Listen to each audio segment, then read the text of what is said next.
Okay, Hex, just putting the finishing touches on the camera. Oh, this is gonna work, I know it! It's finally gonna get into his cave. Make sure I can move properly. Okay, I think the infiltration device is ready to go. So, and I'm getting a signal. All right, you ready? Go for it. Here it goes.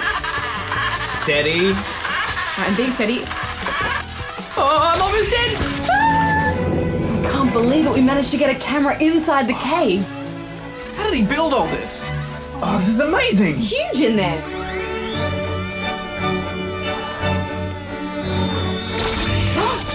Abort, Hex, abort! Firing my laser! Faster, faster, faster! What's going on? I don't know, it's stopped responding.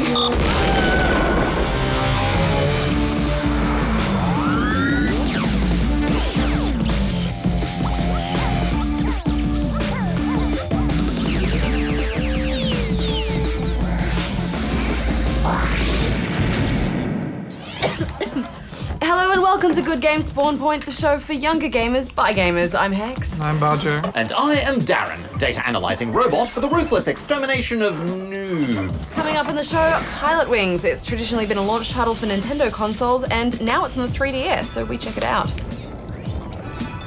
Plus, we answer more of your questions and ask Good Game. So, are you going to clean up this mess? Yes. Now, what did we learn here today? Not to drive little cars into your D.A.R.R.E.N cave. Affirmative. Do you think the rover will ever be back to its former glory badge? I think so, Hex. It just needs a fine adjustment. The slightest slip up, and it will fall apart. It's fine. All right, well, let's have a go at this one from Casey in Kilcoy, Queensland. Hey, I really love horses, and I would just like to know if there is any really good barrel racing or just a horse-related games out there. Me and my mum have been searching for ages, and we just can't seem to find anything. Thanks. Sideways smile. Hey Casey, there are a few horse games for you to think about. You could take a look at Horseland, which is an online game where you can choose your horse and compete in events and chat to other players. You can try it for free with just one horse, but very quickly you'll realise that you have to pay real money to get the good stuff and more horses. Does it have barrel racing? And what is barrel racing? Well, it's a very fast-paced, exciting sporting event where you ride your horse around barrels, and they're kind of set out in a triangle, and then you have to race through at the end.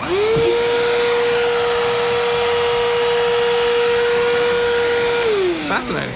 I used to play it at Pony Club. I'm not sure if barrel racing is specifically in Horseland, but you can design your own course, so you might be able to create something similar. Hex, there's a few more online horse games to choose from, like Horsey, My Horse Club, and Pony Island, which lets you create fantasy ponies.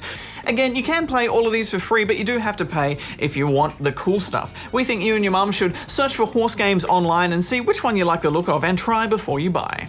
If you have a DS, My Horse and Me is well worth a play too. Giddy up, Hex. What's next?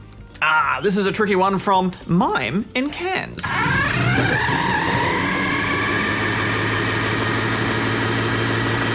Stop it! Hi, Bajo and Hex. My brother keeps stealing my games and finishing them. What's the best way to stop him? Can I borrow D.A.R.R.E.N to exterminate him? Giant smiley face. My goodness, Hex, what a mean brother. We'd love to send D.A.R.R.E.N over to remove him, but I'm afraid that plan is flawed. You see, D.A.R.R.E.N only lasers noobs, and if your brother is finishing your games, then he can't really be classed as a noob, I'm afraid. Hex, give me a go. Thanks. What? Mime, you haven't said what platform you're playing on, but most games do have more than one save slot. You could try negotiating with your brother and give him his own slot and then ask him to leave your games alone. Well, good luck with that. There's nothing more annoying than someone interfering with your game, is there, Bajo? Horse is dead. No, there isn't, Hex. Okay, next we've got this from Jennifer on an alien planet. What if they have horses on alien planets? And I wonder what they think about. Which game is good for an alien? Please help. Please send a rocket. Oh no, run! Well, that's an easy one. Bob came in pieces. It's about an alien who's crashed, so he has to search for bits of his ship so that he can rebuild it and get home. I'd show the alien Space Invaders just so they know who's in charge. Hey Hex, I fixed it. You ready? Get ready to catch it. All right, well, here's another one we can answer quickly. It's from Striker 910 in Shepparton, Victoria. Way to go. Dear Good Game, I've been trying to get this letter on TV, but I'll ask again. Is there any more Legend of Zelda games? If you don't answer, I'll become a noob. P.S. Darren is a total noob. Now, I just want to clear up something here. Darren is extremely annoying, and he's also very bad at cleaning up his oil leaks. Yeah, he heard me. But he's actually not that bad at games. Well, I don't think he minds being called a noob that much, Bajo. As for your question, Striker 910, there certainly are more Zelda games in the way. There's a brand new game for the Wii called The Legend of Zelda Skyward Sword, which should be released later this year, but we're not exactly sure when. And in June, the N64 classic Ocarina of Time will be re-released for the 3DS. Apparently they've remastered it, which will be hard as it's a total masterpiece already. Bajo, remastering means overhauling the graphics and enhancing the sound. Never mind. Sorry, a song. Nice job. Now, back to the inbox. We've had one from Sack Girl in Melbourne.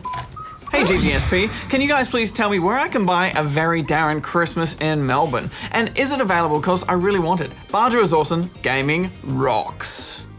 Well, thank you kindly, Sack Girl, but I'm sorry to say we have bad news for you. A very Darren Christmas is not available in any shop in Melbourne, or anywhere else for that matter, as it never actually got released. I'm charging my laser. I aim for the head. That's right. It was Darren's idea of a joke around Christmas time, and I just don't think it had the impact that he was quite looking for, so... Anyway, next up is this one from Drew in Brisbane. I hear he's doing an Easter one. Oh, really? Yeah. Hi, Good Game Spawn Point. I have never been picked on your show. The question I want to ask is, have you heard of the game Roblox? If you don't pick me on your show, I will be a noob forever. Hey Drew, don't be a noob forever, and yes, we have heard of Roblox. It's an online game where you can get a bit of land and some tools and build things on it. It's a bit like the horse games we talked about in the first answer today. You can play for free, but you do get a lot more if you pay to play. We haven't had much of a chance to really dig into Roblox, but if you like the idea of building things, you might be better off giving Minecraft a go, which looks to us like a much better game. Okay, last question for today, and it's from Holly in Darwin, which is in the Northern Territory.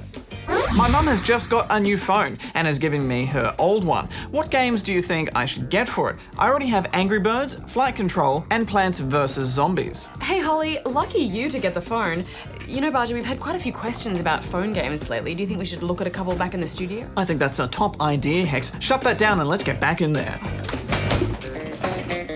Oh, there's glue everywhere.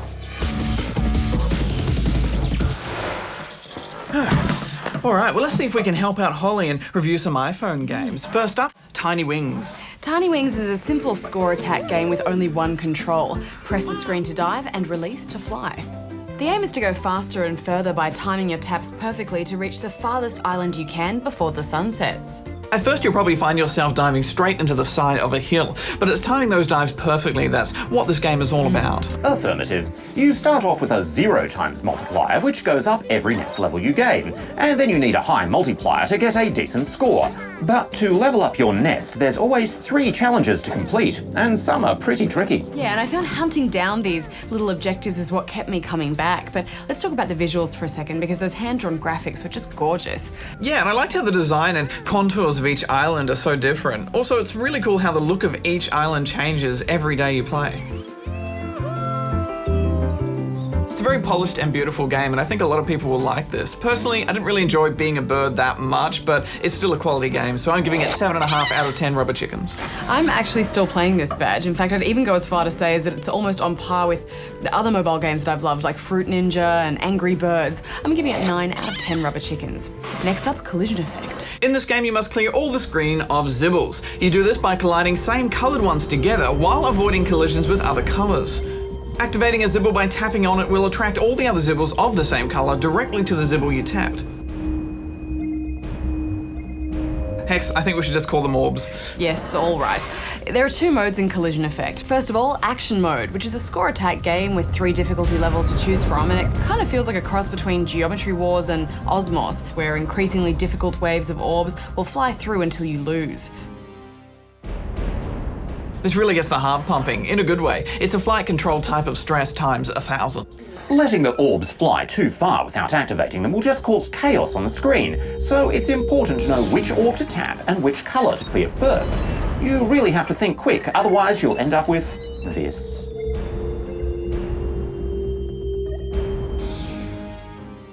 And then there's puzzle mode. Oh, yes. Now, this is pure brain-bending goodness. Here, the orbs are stationary until you activate them. It's all about tapping the right orbs at just the right time, and some of the levels really require you to slow things right down so you can time your moves correctly. Like all the best puzzle games, it forces you to think in a completely different way, and while it'll take you a while to get through the 60 or so levels on offer here, I still wish there were more. Final thoughts? This is a simple idea, but it's just executed so well. It's really sleek and polished, and I like the music too, so I'm giving it 9 out of 10 rubber chickens. You know, I would have been happy to buy either of these two modes as separate games, but here you get them both, so I thought it was great. I'm giving it 9. Badge, Darren, I was so excited when I heard there was going to be a new Pilotwings. I was such a big fan of the one on Nintendo 64, and I have such fond memories of taking down Mega Hawk, the giant robot in my gyrocopter, skydiving, getting shot out of cannons. You two can't fly, can you? It's a shame. Oh, did you know that the first Pilotwings game was among the first games to use the Super Nintendo's Mode 7 graphics? Mode 7 was a special feature of the SNES which allowed it to create stunning 3D graphics. For the time, of course. Other games that use Mode 7 include classics such as Star Fox, Super Mario Kart, and F-Zero. Okay, Darren, thanks. Well, the new Pilotwings is here and it's called Pilotwings Resort, but Hex, it doesn't have any of that stuff you just talked about, so how does that make you feel? Well, pretty disappointed, to be honest. I mean, it lacks that special something that made the 64 version so awesome. I mean, as you said, there's no robots, there's no skydiving, and there's no cannons. The lack of giant robots is unforgivable! I did discover he is unlockable as a diorama, however. Yay. Yeah, a giant statue of a robot is nowhere near as cool as an actual giant robot rampaging around the place. Affirmative. Really though, my main complaint though is the game is just really small. Everything here takes place on Woohoo Island, which is exactly the same as it is in Wii Sports Resort. There's nothing new to explore. I mean, Pilotwings 64 had heaps of islands with lots of variety. There were cities, vast plains, mountains, forests, but this is just the one island that we've been to before and already flown around. Well, what is here is just over 40 missions, which put you in control of a plane, a jetpack, or a hang glider, with a special variation of each vehicle as well. It's mostly about flying through rings, but along the way you'll need to take photos, put out fires, shoot balloons, or do specific stunts.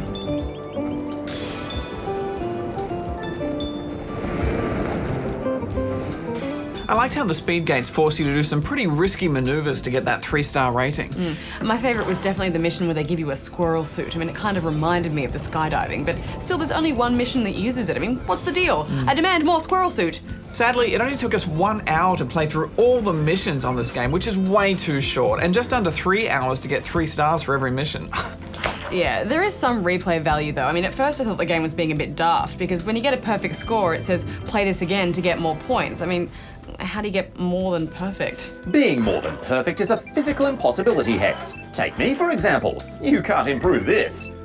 Check me out. Well, apparently you can. There are ways to squeeze extra points out of the missions. I guess there's a challenge in having the highest score out of your friends, but there's no online Wi-Fi capabilities for leaderboards, so it's only ever your own name there, and I guess you have to resort to the old-fashioned talking to find out who has the highest score. Lame. There's also free flight mode, which lets you choose any of the vehicles bar the squirrel suit to explore the island with. At first you're limited to just 2 minutes of free flight before you have to start a new session, but there's all sorts of collectibles to find out which unlock the 3D dioramas, as well as giving you extra time in free flight.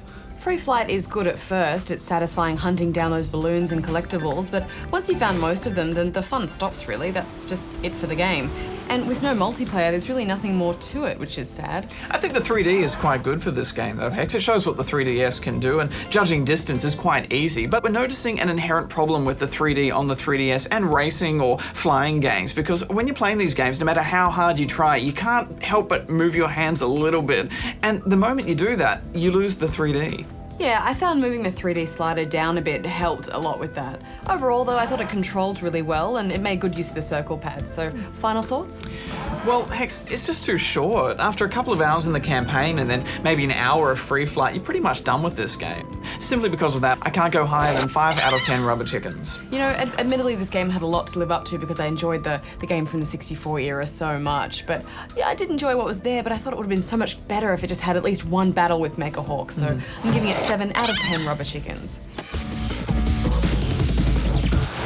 Sadly, that brings us to the end of another episode of Spawn Point, but we shall return next week. With that promised look at the Aussie-developed AFL Live. And one of the most anticipated games ever, Portal 2. Till then, may all your companions be cubed. See what I did there? That was a clever Portal reference. And I'm your companion, and I'm cubed. Just like the companion cube. You're great too, Darren. Joe out. Hex out. Darren out. I'm gonna draw some little love hearts on you, Darren. Negative, negative, negative, negative. Yeah, I'm just gonna get my Negative. texter. Yeah, do it.